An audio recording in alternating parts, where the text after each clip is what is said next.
Hello everyone, welcome to English Shorthand classes. Exercise 12. Get ready for the dictation. Start.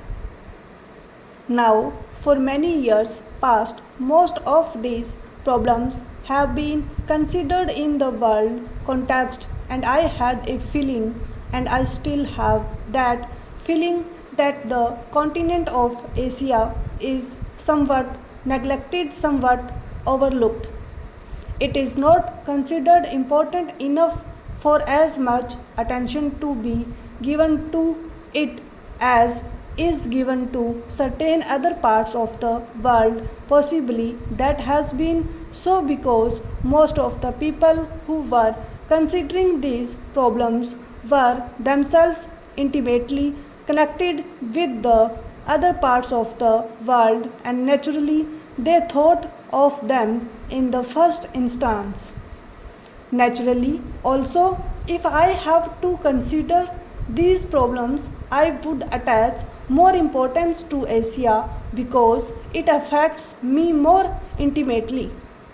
About that kind of reaction apart, it is quite obvious that you cannot consider the problem of Asia or the problem of Europe or the problem of America or the problem of Africa in isolation from the problem of other countries.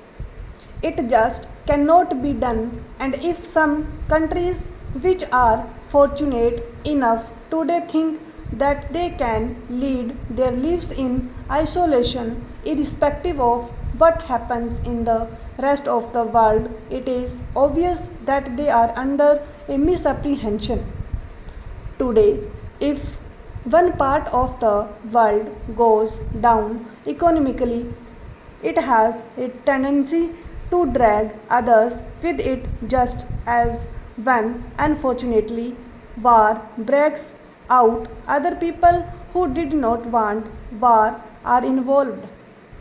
So, it is not a question of the prosperous merely out of the generosity of their hearts, helping those who are not prosperous, though generosity is a good thing.